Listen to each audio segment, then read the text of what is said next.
नमस्कार दोस्तों, हमारे YouTube channel Sanwal classes for Uttarakhand में आप सभी का हार्दिक स्वागत है। दोस्तों, आज की यह जो वीडियो हमारी यह हमारी जो भारतीय संविधान सीरीज है या पॉलिटी सीरीज है। तो इसमें हम जो लूसेंट हैं तो उसमें जितने भी भारतीय जो संविधान है तो उससे संबंधित जो फैक्ट हैं तो उनका हम विषयवार अध्ययन कर रहे हैं। और इसमें जो हमारा पिछला टॉपिक था तो वह भारतीय संविधान का इतिहास था। तो उसमें हमने ब्रिटिश काल में जितने भी अधिनियम या जो एक्ट हैं वह पारित हुए हैं तो उनके बारे में जाना था। उसके बाद भारतीय संविधान का जो इतिहास जानने के बाद आज हम जानेंगे कि भारतीय संविधान सभा के बारे में, यानी संविधान सभा जिसने भारतीय संविधान का निर्माण किया उसमें कितने सदस्य थे, उसका गठन किस प्रकार हुआ और उससे जुड़े हुए जितने भी महत्वपूर्ण तथ्य लूसेंट सामान्य ज्ञान व अध्ययन की पुस्तक में दिए गए हैं उन सभी पर हम इस वीडियो में चर्चा करेंगे। तो आइए प्रारंभ करते हैं।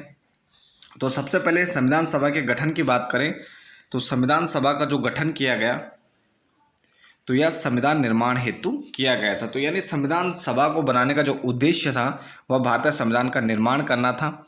और इसका जो गठन है तो जुलाई 1946 में इसका गठन होता है।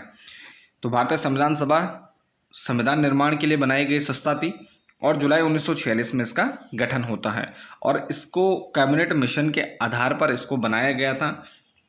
कैबिनेट मिशन के 3 सदस्य थे, Stafford Cripps, Lord Pethick Lawrence और AB अलेक्जेंडर।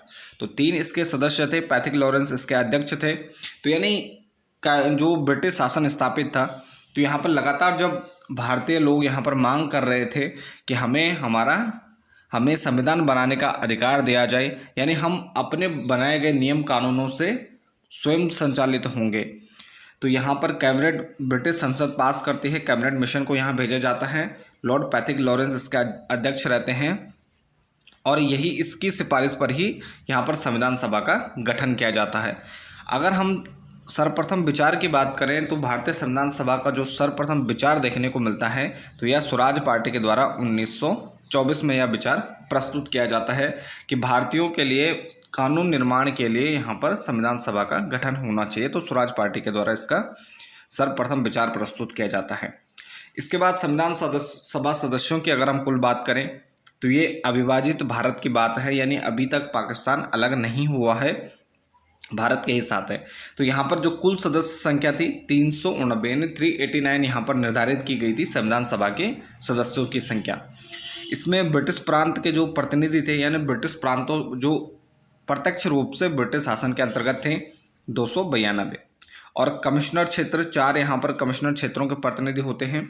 तो कुल 296 यहाँ पर ब्रिटिश प्रांत और कमिश्नर क्षेत्र के प्रतिनिधि थे। इसके अलावा यहाँ पर कुछ देसी रियासतें थी जो ब्रिटिश शासन में अप्रत्यक्ष रूप से यहाँ पर ब्रिटिश शासन का भाग थे। तो यहाँ पर देसी रियासतें उनके जो प्रतिनिधि थे वो 93 थे। इसके बाद यहाँ पर संविधान सभा का सदस्यों की संख्या निर्धारित हो गई। उसके बाद संविधान सभा के लिए चुनाव होते हैं जुलाई 1946 में। तो यहाँ पर मार्च 1946 में जो कैबिनेट मिशन है तो यह भारत आता है और जुलाई में वह जो यह संविधान सभा है तो इसके चुनाव करवाते हैं। तो यहाँ पर कैबिनेट मिशन योजना के तहत यहाँ पर संविधान सभा का चुनाव होता है और प्रांतों के लिए निर्वाचन 296 जो सीटें निर्धारित थी या जो सदस्य निर्धारित थे तो उनमें से यहाँ पर कांग्रेस को 208 सीटें मिलती हैं, मुस्लिम लीग को 73 और अन्य दल 15 सीटें यहाँ पर जीतते हैं। और उसके अलावा अन्य कुछ निर्दलीय उम्मीदवार भी थे। यानी ये मुख्य 3 प्रमुख यहाँ पर जो दल थे जिनके उम्मीदवार यहाँ पर संविधान सभा में निर्वाचित हुए थे। इसके बाद यहाँ पर उसके सदस्यों का यहाँ पर निर्वाचन हो गए संविधान सभा के और उसके सदस्यों के निर्वाचन के बाद यहाँ पर बैठक होती है। तो यानी जब संविधान सभा बन गई, उसके सदस्य निर्वाचित हो गए, जिस प्रकार यहाँ पर भारत में लोकसभा चुनाव होते हैं तो चुनाव के बाद यहाँ पर संसद में उनकी बैठक होती है, तो उसी प्रकार यहाँ पर बैठक होती है। और प्रथम बैठक हुई 9 दिसंबर 1946। यह तिथि दोस्तों काफ़ी महत्वपूर्ण है, कई बार एग्जाम में पूछी जा चुकी है, आगे भी पूछे जाने की संभावना आपको ध्यान रखनी है। 9 दिसंबर 1946 को यहाँ पर संविधान सभा की प्रथम बैठक होती है जो कि कौंसिल चैम्बर के पुस्तकालय भवन नई दिल्ली में आयोजित की जाती है। ये भी पूछा जाता है कि संविधान सभा की प्रथम बैठक का आयोजन कहाँ किया गया था, तो कौंसिल चैम्बर के पुस्तकालय भवन में, न्यू दिल्ली।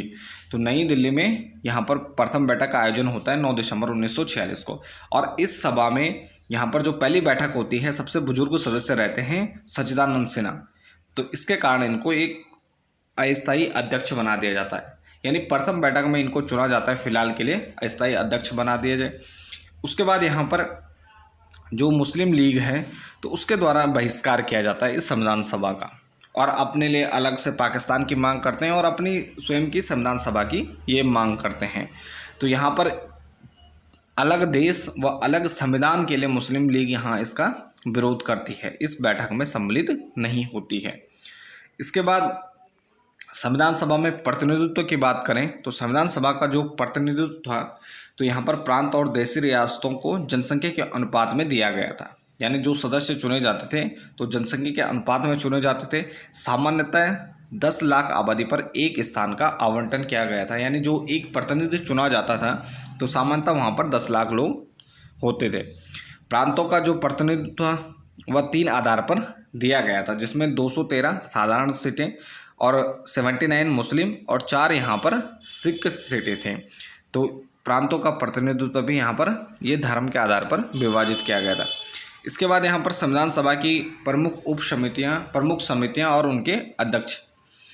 तो यहाँ पर जब संविधान सभा बन गई, उसका गठन हो गया, बैठकें प्रारंभ हो गई, तो अब संविधान सभा ने अपना कार्य करने के लिए विभिन्न समितियों का चुनाव करा या विभिन्न समितियां बनाई गई कि ताकि यहाँ पर कम समय में अधिकतम काम हो सके। तो इसके लिए संविधान सभा जिस प्रकार लोकसभा या राज्यसभा में समितियां बनाने का प्रावधान है, तो उसी प्रकार से संविधान सभा ने भी समितियों का निर्माण किया। तो कुछ प्रमुख समितियां हैं जिसमें संचालन समिति है। तो संचालन समिति के अध्यक्ष रहते हैं डॉक्टर राजेंद्र प्रसाद। तो यहाँ पर समिति और उनके अध्यक्ष जरूर पूछे जाते हैं। तो संचालन समिति के अध्यक्ष हैं डॉक्टर राजेंद्र प्रसाद। उसके बाद दूसरी महत्वपूर्ण समिति है संघीय संविधान समिति। तो संघीय संविधान समिति की बात करें तो पंडित जवाहरलाल नेहरू इसके अध्यक्ष रहते हैं, संघीय संविधान समिति। उसके बाद प्रांतीय संविधान समिति, सरदार वल्लभ भाई पटेल इसके अध्यक्ष थे। और सबसे महत्वपूर्ण यानी जो प्रारूप समिति थी उसके अध्यक्ष थे डॉक्टर भीमराव अंबेडकर। तो प्रारूप यानी संविधान का प्रारूप तैयार करने का जो जिम्मा था या जिम्मेदारी थी, तो ये प्रारूप समिति के अधीन थे और इसके अध्यक्ष डॉक्टर भीमराव अंबेडकर थे। तो ये काफ़ी एक महत्वपूर्ण समिति इसको कहा जा सकता है। इसके अलावा संघ शक्ति समिति है जो कि पंडित जवाहरलाल नेहरू जिसके अध्यक्ष थे। उसके अलावा मौलिक अधिकार एवं अल्पसंख्यक उप समिति, इसके अध्यक्ष थे वल्लभ भाई पटेल। और इसके अलावा यहाँ पर कुछ उप समितियाँ थी जिसमें 2 प्रमुख उप समितियाँ हैं जो कि मौलिक अधिकार एवं अल्पसंख्यक समिति के अधीन थे, जिसमें मौलिक अधिकार उप समिति के अध्यक्ष थे JB कृपलानी और अल्पसंख्यक उप समिति के अध्यक्ष थे HC मुखर्जी। तो 2 यहाँ पर प्रमुख ये समितियाँ हैं। इसके बाद यहाँ पर संविधान सभा के में सदस्यों की अगर हम बात करें तो कुछ यहाँ पर ST यानी अनुसूचित जनजाति के सदस्य थे, तो ये कुल 13 सदस्य थे। महिला सदस्यों की बात करें तो 15 महिला सदस्य संविधान सभा में, जिनका निर्वाचन विभिन्न क्षेत्रों से किया गया था। तो इसमें 15 के नाम हैं अम्मू स्वामीनाथन, एनी मस्करीन, बेगम एजाज रसूल, दक्षिणी वेलादुन, जी दुर्गाबाई, हंसा मेहता, कमला चौधरी, लीला रे, मालती चौधरी, पूर्णिमा बनर्जी, रेणुका वर्मा, सरोजिनी नायडू और राजकुमारी अमृत कौर, सुचेता कृपलानी और विजय लक्ष्मी पंडित। तो ये 15 यहाँ पर महिला सदस्य संविधान सभा के लिए चुनी गई थी। तो दोस्तों पहली मीटिंग हो गई 9 दिसंबर 1946 को और अध्यक्ष अस्थायी अध्यक्ष के रूप में सच्चिदानंद सिन्हा को चुना गया था। उसके बाद यहाँ पर स्थायी अध्यक्ष का चुनाव होता है 11 दिसंबर 1946 को। तो इसके अध्यक्ष बनाए जाते हैं डॉक्टर राजेंद्र प्रसाद। तो 11 दिसंबर 1946 को मीटिंग होती है, दूसरी मीटिंग या दूसरी, तो इसमें डॉक्टर राजेंद्र प्रसाद को स्थायी अध्यक्ष निर्वाचित किया जाता है। उसके बाद संविधान सभा की कार्रवाई प्रारंभ होती है 13 दिसंबर 1946 से और इसमें जवाहरलाल नेहरू द्वारा उद्देश्य प्रस्ताव पास किया जाता है। तो इसमें आपने उद्देश्य देखा होगा कि हम भारत के लोग भारत को एक संपूर्ण प्रभुत्व संपन्न, और जितनी ये सरकारी पुस्तकें होती हैं उन सभी में पहले उद्देश्य लिखा होता है। तो यहाँ पर जवाहरलाल नेहरू के द्वारा सर्वप्रथम यानी जो कामकाज है, तो 13 दिसंबर 1946 को यहाँ पर जवाहरलाल नेहरू जी ने उद्देश्य प्रस्ताव के साथ ही यहाँ पर कामकाज प्रारंभ होता है और इस उद्देश्य प्रस्ताव को स्वीकृति मिली 22 जनवरी 1947। तो दोस्तों ये तिथियाँ बहुत महत्वपूर्ण हैं, ये डेट पूछी जाती है। उद्देश्य प्रस्ताव कब रखा गया, कब उसको स्वीकृति मिली, तो यानी दिसंबर में इसको रखा गया था 1946 में, और 22 जनवरी 1947 में जो उद्देश्य प्रस्ताव है उसको स्वीकृति प्राप्त हो जाती है, यानी अगले साल उसे 22 जनवरी में ही स्वीकृति प्राप्त हो जाती है। इसके बाद बात करें प्रारूप समिति की, जो कि संविधान सभा की एक महत्वपूर्ण समिति है। तो संविधान का जो प्रारूप है तो BN राव द्वारा तैयार किया गया था, यानी प्रारूप समिति में BN राव द्वारा संविधान का तैयार जो प्रारूप है 29 अगस्त 1947 को संकल्प पारित किया गया और प्रारूप समिति का गठन किया जाता है। तो प्रारूप समिति का गठन किया गया 29 अगस्त 1947 को और इसके अध्यक्ष डॉक्टर भीमराव अंबेडकर को बनाया गया। इसमें 7 सदस्य थे, जिसमें डॉक्टर अंबेडकर अध्यक्ष थे, N गोपाल स्वामी अयंगर, अल्लादी कृष्ण स्वामी अय्यर, कन्हैया मणिक मुंशी, कन्हैया लाल मणिकलाल मुंशी और सैयद मोहम्मद सादुल्ला। इसके अलावा N माधव राव ये BL मित्र के स्थान पर इसमें शामिल होते हैं और DP खेतान की मृत्यु हो जाती है 1948 में, तो उनकी जगह यहाँ पर TT कृष्णमाचारी इसके सदस्य बनाए जाते हैं। तो ये इसके कुल 7 सदस्य हैं, ये भी पूछे जाते हैं और यह तिथि आपको ध्यान रखनी है, 29 अगस्त 1947 को प्रारूप समिति का गठन किया गया। इसके बाद अंबेडकर की बात करें तो भीमराव अंबेडकर जी का पहली बार जो निर्वाचन हुआ था अविभाजित भारत में तो बंगाल से हुआ था और दूसरी बार वह पुनः बॉम्बे से निर्वाचित होते हैं। तो दूसरी बार जब चुनाव होता है तो वो बॉम्बे से संविधान सभा के सदस्य बनते हैं। इसके बाद भारत और पाकिस्तान अलग अलग होते हैं और विभाजन के बाद 1947 में 3 जून 1947 माउंटबेटन योजना के तहत दोनों का विभाजन होता है और संविधान के कुल जो सदस्य रहते हैं तो यहाँ पर 324 हो जाते हैं और 235 स्थान प्रांतों के लिए और 89 यानी 89 स्थान देशी राज्यों के लिए यहाँ पर संरक्षित रहते हैं। और इसके बाद कैबिनेट मिशन के तहत प्रस्ताव पर ही यहाँ पर एक अंतरिम मंत्रिमंडल भी गठन किया जाता है 2 सितंबर 1946 को। तो यानी अंतरिम सरकार का भी निर्माण होता है। तो इसमें जवाहरलाल नेहरू जी की बात करें तो जवाहरलाल नेहरू कार्यकारी परिषद के उपाध्यक्ष रहते हैं, विदेशी मामलों के मंत्री रहते हैं। दूसरे वल्लभ भाई पटेल तो गृह सूचना और प्रसारण जो विभाग है तो इनके अंतर्गत रहता है बलदेव सिंह। ये अंतरिम मंत्रिमंडल है कैबिनेट मिशन के प्रस्ताव पर। तो ये रक्षा मंत्री हैं C राजगोपालाचारी, ये शिक्षा मंत्री रहते हैं राजेंद्र प्रसाद, तो ये खाद्य एवं कृषि मंत्री रहते हैं आसफ अली रेलवे, और मुस्लिम लीग के सदस्य 26 अक्टूबर 1946 को इसमें शामिल होते हैं जब उन्हें विश्वास हो जाता है कि अब अलग पाकिस्तान बनेगा, तो वह फिलहाल शामिल हो जाते हैं, जिसमें लियाकत अली खां वित्त, जोगेंद्र नाथ मंडल विधि और गजेंद्र अली खां स्वास्थ्य मंत्री थे। इसके बाद संविधान सभा का पुनर्गठन, तो जब दोनों का विभाजन हो गया माउंटबेटन योजना के तहत पाकिस्तान अलग बन गए, उनकी संविधान सभा जो सदस्य थे वो अलग हो गए, तो यहाँ पर संविधान सभा का पुनर्गठन होता है। तो 31 अक्टूबर 1947 यानी आज़ादी के बाद पुनर्गठन किया जाता है 31 अक्टूबर को, और 31 दिसंबर 1947 को संविधान सभा के सदस्यों की संख्या हो जाती है 299। तो 299 कुल सदस्य संख्या हो जाती है, जिसमें 229 प्रांतीय सदस्य रहते हैं और 70 यहाँ पर देशी रियासतें शामिल होती हैं। तो यानी प्रांतों के सदस्य हैं 229 और 70 हैं देशी रियासतें। इसके बाद यहाँ पर संविधान का कार्य प्रारंभ होता है, संविधान सभा अपना कार्य आगे करती है। तो प्रारूप समिति द्वारा रिपोर्ट दी जाती है। तो प्रारूप समिति के द्वारा यहाँ पर जो संविधान सभा का एक खाका था तो वह खींचा जाता है और उस पर विचार विमर्श के लिए यह संविधान सभा में अपनी रिपोर्ट को प्रस्तुत करती हैं। तो 21 फरवरी 1948 को उनके द्वारा प्रारूप समिति, जिसके अध्यक्ष डॉक्टर भीमराव अंबेडकर थे, तो 21 फरवरी 1948 को ये अपना जो रिपोर्ट है प्रारूप समिति द्वारा वो संविधान सभा के समक्ष प्रस्तुत करती है। अब इसके बाद रिपोर्ट प्रारूप यानी जो भारी खाका था किस प्रकार होगा भारत का संविधान, तो उन्होंने खींच लिया, खाका खींच लिया। उसके बाद यहाँ पर संविधान सभा की जो बहस होती है प्रारंभ होती है, क्या इसमें रखना है, क्या सही है, क्या गलत है। तो इस प्रकार का ये कार्यवाचन प्रारंभ होते हैं। तो संविधान सभा का जो कार्य है या जो बहसें हैं, तो इनको मुख्यतः हम 3 भागों में बांट सकते हैं। तो इनको वाचन कहा जाता है।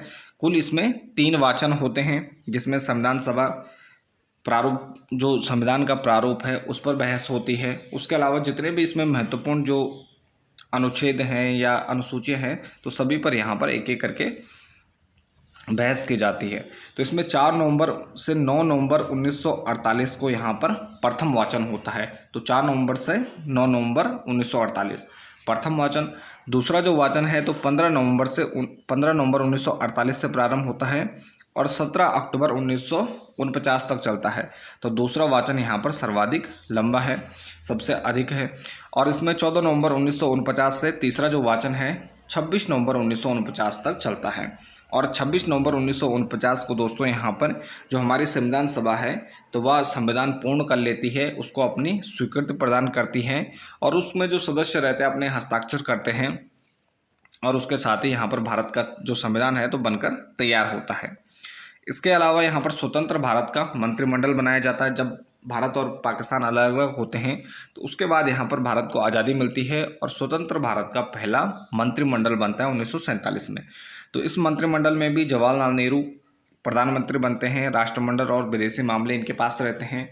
सरदार वल्लभ भाई पटेल गृह मंत्री, सूचना और राज्यों के मामले सरदार पटेल जी के पास रहते हैं।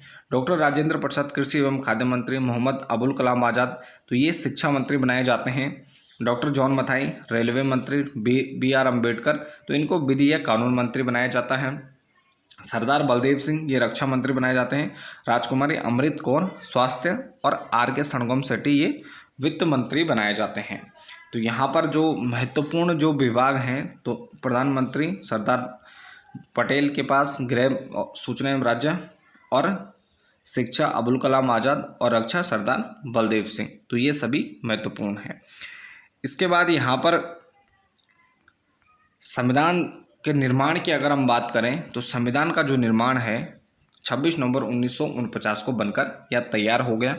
तो यानी जुलाई 1946 से तो यहाँ पर जो प्रक्रिया प्रारंभ हुई थी, उसके बाद इसको अगर कुल वाचनों को देखें हम तो 2 वर्ष 11 माह और 18 दिन इसमें लगते हैं। तो यानी लगभग 3 साल का इसमें समय लगता है। तो निर्माण में 3 साल का इसमें समय लगता है। प्रारूप पर अगर बहस की बात करें तो 114 दिन प्रारूप पर बहस होती है। तो कुल 114 दिन प्रारूप पर जब जो प्रारूप समिति है वह प्रारूप प्रस्तुत करती है, उसके बाद उस पर बहस होती है। और संविधान बनने में कुल लागत की बात करें या कुल व्यय की बात करें तो 63,96,729 रुपये इसमें कुल लागत आती है, कुल व्यय होता है। और भारतीय संविधान पारित किया गया 26 नवंबर 1949 को। तो 26 नवंबर 1949 को भारतीय संविधान सभा द्वारा भारतीय संविधान को पारित किया जाता है या अंगीकृत जाता है या अधिनियमित किया जाता है। इसमें मूल संविधान की बात करें तो 22 भाग थे, 395 अनुच्छेद थे और 8 अनुसूचियाँ थी। तो 22 भाग, 395 अनुच्छेद और 8 अनुसूचियाँ, और वर्तमान में अनुसूचियों की संख्या बढ़कर 12 हो गई है। 26 नवंबर 1949 से यह लागू हो जाता है, जिसमें 15 अनुच्छेदों को केवल लागू किया जाता है। तो यहाँ पर जो जरूरी अनुच्छेद थे उनको तत्काल से लागू कर दिया जाता है और जो संपूर्ण संविधान है तो 26 जनवरी 1950 को लागू होते हैं। तो ये कौन कौन से आर्टिकल हैं इनको देखना ये महत्वपूर्ण है कि 26 नवंबर 1949 को अनुच्छेद 5, 6, 7 इसमें नागरिकता का प्रावधान है। 8, 9, 60, 324, 326, 367, 379, 80, 88, 391, 92 और 93 तो कुल ये 15 अनुच्छेद हैं जो 26 नवंबर 1949 से लागू हो जाते हैं। और पूरा जो संविधान है तो यह 26 जनवरी 1950 से लागू होता है, क्योंकि यहाँ पर 26 जनवरी को ही लागू करने का उद्देश्य था कि इस दिन हमने 26 जनवरी 1930 को रावी नदी के तट पर लाहौर में स्वतंत्रता दिवस मनाया था 1930 में। तो इस दिन को यहाँ पर महत्वपूर्ण बनाने के लिए इस जो हमारा यह संविधान था तो इसको यहाँ पर 26 नवंबर 1949 से ही लागू न करके 26 जनवरी 1950 से लागू किया जाता है। इसके अलावा जो संविधान सभा है उसकी जो अंतिम बैठक है तो 24 जनवरी 1950 को उसकी अंतिम बैठक होती है और इसमें डॉक्टर राजेंद्र प्रसाद को भारत का राष्ट्रपति निर्वाचित किया जाता है। तो भारत के राष्ट्रपति चुने जाते हैं डॉक्टर राजेंद्र प्रसाद। उसके बाद 26 जनवरी 1950 से और 1951-52 में जो आम चुनाव होते हैं, तो उससे पहले जो अंतरिम संसद का कार्य है तो वह भी संविधान सभा के द्वारा किया गया था। तो यानी संविधान सभा अंतरिम संसद की तरह कार्य करती है 26 जनवरी यानी संविधान के लागू होने के बाद और आम चुनाव होने से पहले। इसके अलावा संविधान सभा के द्वारा किए गए कुछ अन्य कार्य हैं, जिसमें राष्ट्रमंडल में भारत की सदस्यता का सत्यापन किया जाता है और राष्ट्रमंडल वह देश हैं जिनको ब्रिटेन ने अपना उपनिवेश बना रखा था, तो राष्ट्रमंडल में भारत की सदस्यता की पुष्टि की जाती है मई 1949 में। तो यह भी संविधान सभा के द्वारा की जाती है। इसके बाद राष्ट्रीय ध्वज को अपनाया गया 22 जुलाई 1947 को। तो जो हमारा राष्ट्रीय ध्वज है तो उसको 22 जुलाई 1947 को अपनाया गया। उसके अलावा यहाँ पर संविधान सभा के द्वारा राष्ट्रगान को अपनाया जाता है 24 जनवरी 1950। और राष्ट्र गीत की बात करें जो वंदे मातरम है, तो 26 जनवरी 1950 को यहाँ पर राष्ट्रगान संविधान सभा के द्वारा अपनाया जाता है। अब इसके अलावा गवर्नर जनरल के द्वारा पाक के लिए पृथक संविधान की जो घोषणा की जाती है तो ये की जाती है 26 जुलाई 1947 को। तो 26 जुलाई 1947 को यहाँ पर गवर्नर जनरल के द्वारा पाक के लिए पृथक संविधान यानी पाकिस्तान के लिए अलग संविधान होगा तो यह घोषणा की जाती है। और इसके अलावा संविधान सभा आम चुनावों तक यानी 1952 तक यहाँ पर अंतरिम संसद का भी कार्य करती है। तो ये कुछ महत्वपूर्ण जो तथ्य ये संविधान सभा से संबंधित थे, किस प्रकार उन्होंने कार्य किया, कौन कौन सी यहाँ पर संविधान बनने में समय लगा और उसमें कुल लागत कितनी है, तो इस प्रकार के सभी तथ्य इसमें शामिल किए गए हैं। तो इसके साथ ही इस वीडियो को यहीं पर समाप्त करते हैं। बाकी आप बने रहें हमारे चैनल के साथ। तो मिलते हैं एक नेक्स्ट टॉपिक में नेक्स्ट वीडियो के साथ। धन्यवाद।